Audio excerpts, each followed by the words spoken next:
சாய் பக்தர்களுக்கு என் அன்பு வணக்கங்கள். ஓம் சாய்ராம். என் அன்பு குழந்தையே, உன் தலையில் நீயே மண்ணை வாரி போட்டுக் கொண்டாய். இப்பொழுது உனக்கு சந்தோஷமா?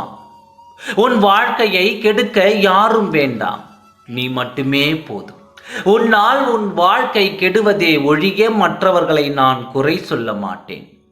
எதை நான் செய்ய வேண்டும் என்று சொல்லுகின்றாயோ அதை மட்டும்தான் நீ செய்து கொண்டிருக்கிறாய். உன் வாழ்க்கையில் நீ இழக்க வேண்டாம் என்று நான் நினைப்பதைத்தான் நீயே வலுக்கட்டாயமாக இழக்க பார்க்கிறாய். யாரையும் இந்த உலகத்தில் இழக்க பார்க்கிறாய் குழந்தையே. நான் இந்த உலகத்தை நம்பாதே என்று எத்தனை முறை நான் சொல்லிவிட்டேன். இப்பொழுதும் மற்றவர்களிடத்தில் தான் உன் வாழ்க்கையின் பற்றிய சந்தேகங்களையும் நீ கேட்டுக்கொள்கிறாய். உன் துணை ஒருவேளை இப்படி செய்திருப்பாரோ, உன் துணையின் மனதில் இதுவெல்லாம் இருந்திருக்குமோ, இதனால் தான் உன்னை பிரிந்திருப்பாரோ என்று நீ ஏன் அவர்களிடத்தில் புலம்பிக் கொண்டிருக்கிறாய்? அவர்களால் உன் வாழ்க்கையில் என்ன செய்ய முடியும் என்று நீ நினைத்து அவர்களிடத்தில் புலம்புகிறாய் தங்கமே. உன்னிடத்தில் இருக்கும் பிரச்சனைகளை மட்டும் அவர்கள் தெளிவாக்குவரை தவிர உன் வாழ்க்கையில் இருக்கும் பிரச்சனைகளின் தீர்வுக்கு ஒரு வழி காட்ட மாட்டார்கள். இதுதான் அவர்களுடைய வேலை.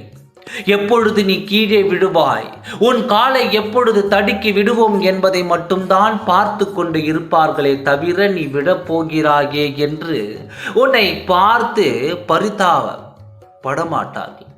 உன் சாயப்பா சொல்வது உனக்கு புரிகிறதா? இன்னும் உன் வாழ்க்கையை பற்றி பிறரிடம் நீ உபதேசம் கேட்காதே. அது உனக்கு தவறாகத்தான் கிடைக்கும். யாரையும் நம்பி இப்படி இருக்குமோ அப்படி இருக்குமோ, இப்படி நடந்துவிட்டது அப்படி நடந்துவிட்டது என்று உண்மையை உளறிக் கொண்டிருக்காதே. ஏனென்றால் உன் வாழ்க்கை எப்பொழுது முடிந்துவிடும் என்று எதிர்நோக்கி காத்திருப்பவர்கள் தான் அன்பை உன்னை சுற்றி இருக்கிறார்கள்.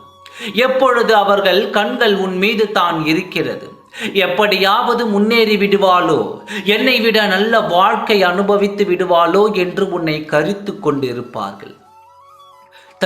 உன்னுடன் உறவாடி கொண்டு இருக்கிறார்கள் என்பதை மறந்து விட்டாயா?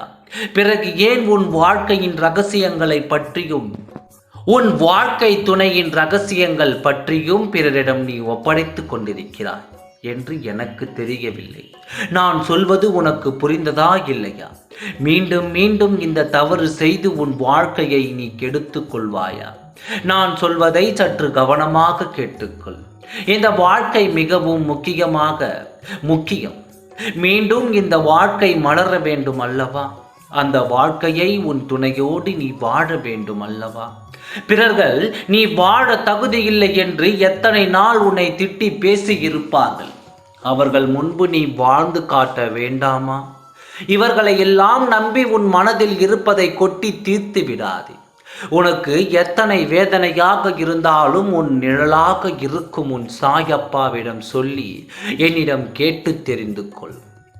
அனைத்தையும் இதற்காகவே உன் அருகில் நான் இருக்கும் பொழுது நீ ஏன் மனிதர்களிடத்தில் ஆறுதல் தேடுகிறாய்?